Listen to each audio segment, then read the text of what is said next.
Give me my money, let me go. Let me go. Give me my money, let me go. Give me my money, let me go. Give me my money.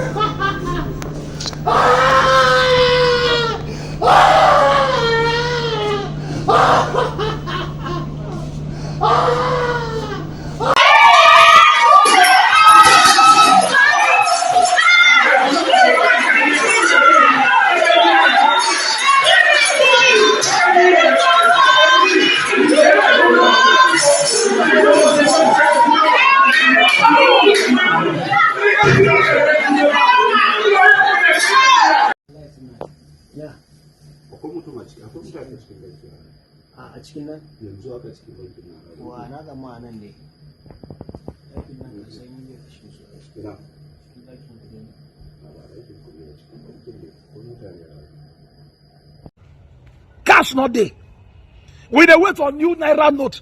New naira note all they wait for. They say it never come, I never circulate. On money changers, they change them back to back. Money changers, they change them back to back. 700,000 for 1 million. New naira note. How money changers they take get them? How they take get them? They need to do findings about that one. How they take get them? Who they give money changers this money? We never see money use. Money changers all they change them. We they buy our money. How? Nigeria. We they buy our own money. Our money, oh. We they buy, not saying a dollar, we they buy our money.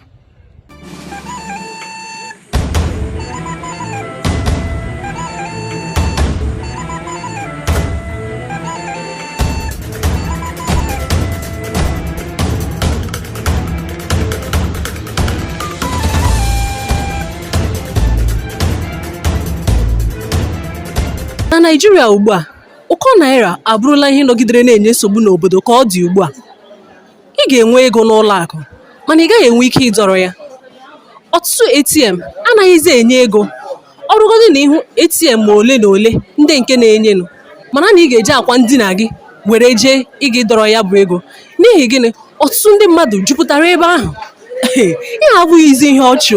Ngwa leenu n'abalị abụọ gara aga ka m gara ka m gaa were naanị obere ego.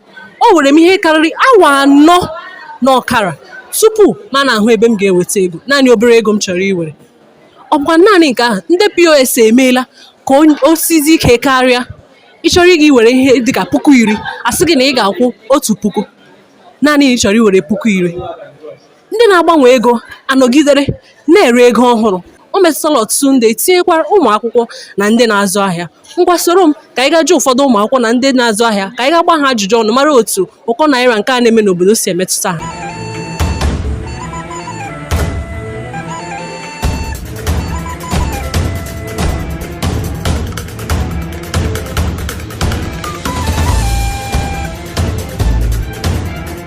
Ele otu ụkọ naira nke a nye gị nsogbu n'obodo ugbu a, chọrọ ime ele otu o si metụta gị. Uko naira emetụla anyị nke ọ dị aha because anyị enweghị ike withdraw ego, anyị enweghị ike ime transfer, bank transfer, bank apps enweghị ike work gan ọka dị. The new currency dị nye onye ọbụla nsogbu because ị gaa na bank the crowd dị too much, so at the end of the day sef ike ga-just go oge ga-just hapụ ga no ego anụ ịzụ ihe, ego anụ iri nri, so onye ọbụla just enweghị iwe. Ụkọ naira nke a nye gị nsogbu n'obodo anyị bụ Nigeria, achọrọ m ịma ka otu o si metụta gị dịka nwa akwụkwọ. O metụta m maka n'ụtụtụ a asị m ka m jee na bank ka m jee withdraw ego. Ịghọta ndị mmadụ wee ju na ATM ebe niile, ndị mmadụ chọrọ were ego, so ọ dị m very difficult maka at the end of the day enwetaghị m dị ego. Mpụtakwa sị ka m gakwa na hostel ka m jee withdraw dị ego. Mgbe ruzie ndị na-eme POS na hostel asị na i withdraw 5,000 naira bụ 1,000, 10,000 bụ 2,000. Sikwa ka iwepụtakwa 1,000 dị na akaụntụ gị asịkwa na 100 naira. So ifugo eti mede anyị nwa bụ ndị ụmụ akwụkwọ, ọ dị anyị very very difficult. Nwaanyị ọmụ ịmụ aka. Biko nwere ike ịgwasa ihe bụ aha gị? Aha m bụ Amarachi. Okay, so achọrọ m ịma ele otu ụkọ naira nke a jupụtara na Nigeria ugbu a na ele otu o si emetụta gị dịka nwa akwụkwọ. Okay, ọ na-emetụta m maka na enweghị ike m ịzụta ihe, wepụtara m dọkịta ego na akaụntụ m sị kanụ ka nga bank ndị mmadụ ehika tọnụmụrụ ọ nọ n'ahụ m use bank kansụl bank m na-use first bank nje na zenith bank wepụta ego 1000 ka ya enye m maka dị m use bank a njekwanụ na pos a na-ana m ego ọ dị ka eji ego erezi ego so ihe niile dị very hard new currency one dị very hard iweta and time new currency eji bido use erugobe mbụ February 10.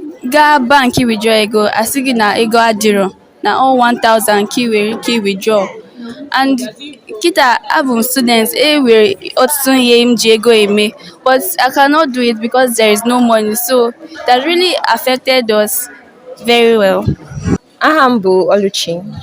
Okay, so achọrọ m ịma dịka nwa akwụkwọ elee otu ụkọ naira nke na-eme na Nigeria ugbu a na-achị emetụta gị dịka nwa akwụkwọ? It has really affected me in the era of when I was coming to school. Ego adiro.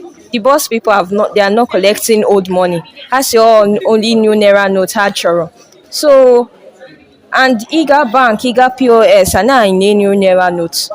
This money, the ATM or now dispensing money. So the thing was all very difficult for Annie.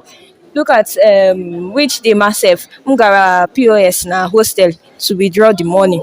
But I say Ego Agula, so they are giving 10,000 for 1,000 naira, then 5,000 for 500 naira.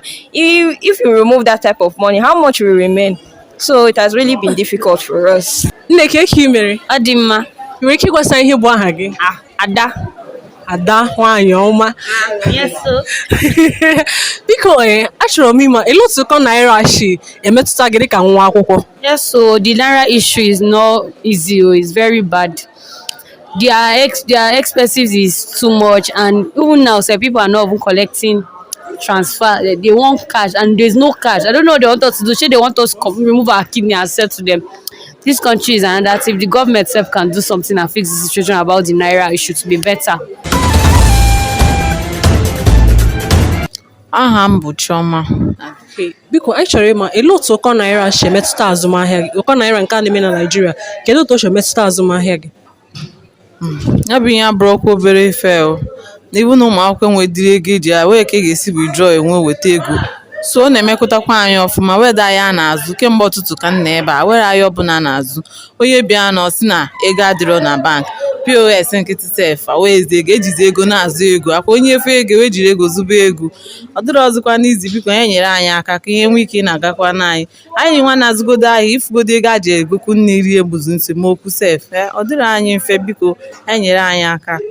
Aha m Chinyere Maka Njọkụ. Elee otu ụkọ naira nke na-eme na obodo anyị bụ Nigeria taa shi emetụta azụmahịa gị?